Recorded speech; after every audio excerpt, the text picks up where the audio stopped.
James Kaufman, World News Report today. Ladies and gentlemen, I thought we better pick up this, what came in as a 6.0 and is now a 5.9 downgraded earthquake on the Cascadia subduction zone, really on one of the seamounts or off one of the seamounts on the Juan de Fuca plate. We also had two aftershocks. We're going to zoom in and take a look at those. This was originally at 6.0 and it had an associated tsunami warning. It was at a default depth of 10 kilometers, i.e. they don't know the exact depth. Now the people that watch me know why they're doing the blasting all up and on the coast here, as y'all can see, to release pressure on all the Cascades and all of the formations to the east of the Cascades. Here we're on the Juan de Fuca plate. It's the plate being subsided or pushed under the North American plate. This is Oregon and California and Washington. And here's the 5.9 originally at 6.0. And there's been two aftershocks. We had a 3.0 aftershock, default depth, and a 3.0 aftershock. Here's one of the quote-unquote seamounts, which just means underwater volcano. Here's another. We'll actually be able to see the names of these in just a moment. And here's another seamount. I'm going to explain to y'all how this mechanism works before we go any further. And again, please notice the blasting all up and down the coast. The USGS is trying to relieve pressure on the Cascades from all the magma pushing up. Let's take a look. Alright, here's a quick schematic of the Cascadia subduction zone. What we have here is what's called the Juan de Fuca plate, a small plate caught in between the Pacific plate over here and the North American plate here. And what's happening is it's being pushed under the North American plate, forcing magma to the surface on all the Cascadia volcanoes like Mount Rainier, Mount St. Helens, Mount Adams, Mount Hood. There's quite a few of them that work their way all the way down, from Washington all the way down to California. And this pressure is also, shared by all the formations in Idaho, Craters of the Moon, etc., and even Yellowstone. So, again, the Pacific plate is pushing the Juan de Fuca plate, and here's the Juan de Fuca ridge under or subsiding under the North American plate, forcing, you can see the magma here, to the tops of these volcanoes, i.e. forcing an eruption. And as it's pushed further under, what happens? More magma is pushed towards the surface.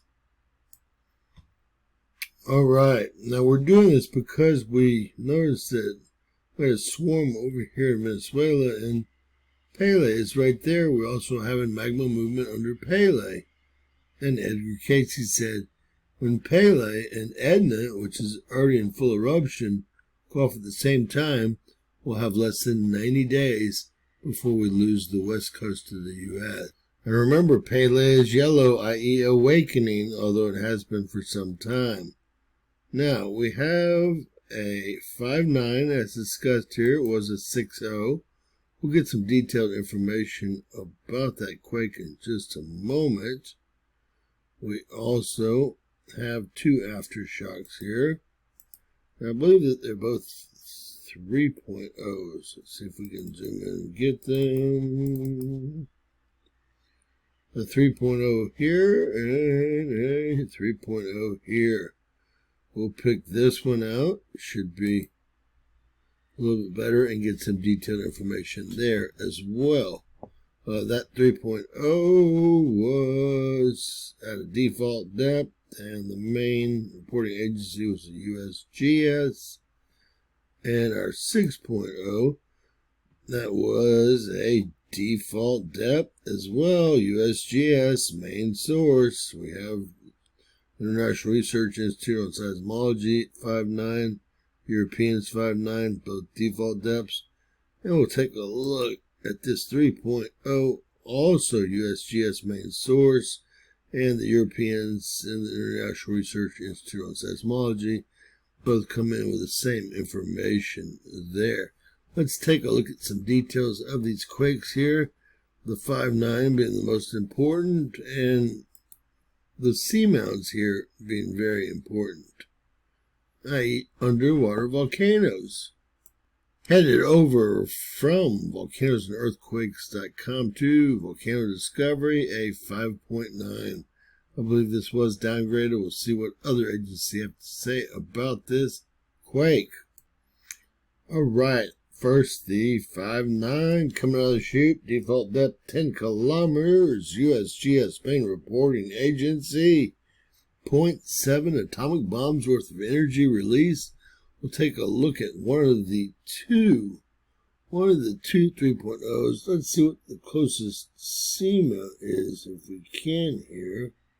It's going to be the North Quarter Ridge right here. Now, I don't know if I agree with that. They might consider those other two seamounts dormant. Although when we get a map of the North Quarter Ridge, it is very, very close to the earthquake itself. So that is one of the seamounts in the area. And here we have a shake map. And it looks like there wasn't a ton of reports here, but this is the 5.9 here off the coast of Bandon, Washington. Comparing quake data from different reporting agencies, USGS, a 5.9, 10 kilometers of depth. Incorporated Research Institute for Seismology, 5.9, 10 kilometers of depth. Europeans, a 5.9, default depth as well. I say default depth, a depth of 10 kilometers, especially with an asterisk there, means the depth of the quake could not be determined with sufficient accuracy. Europeans, Germans came in at 5.9, the French came in at 5.42, Italians came in at 5.9 with an actual depth of 8.6 kilometers. The Australians came in at a 5.9 with a default depth as well. And here is one of the two aftershocks, 3.0. As you can see, they were both fairly close to the 5.9 or 6.0. I didn't see anyone stick with a 6.0, so we have to say 5.9 on that larger quake. Not huge aftershocks, but let's keep an eye. Let's keep an eye on this area here. These are all 3.0s, USGS, Europeans, Incorporated Research Institute for Seismology. And that's going to be the only people reporting on that 3.0 and the other one. With a tsunami warning, I thought I'd check our National Data Buoy Center, and we have no buoys in event mode anywhere on the west coast of North America. Really anywhere around the world for that matter. Alright, in summary, we have the largest quake on planet Earth right now, a 5.9 with associated tsunami warning, pop off on the Juan de Fuca plate, part of the Cascadia subduction zone mechanism.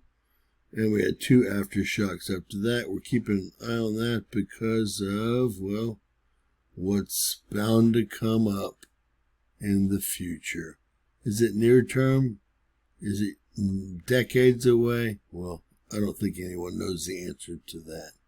God bless, share, subscribe, and always remember that anything's possible. Bizarro world.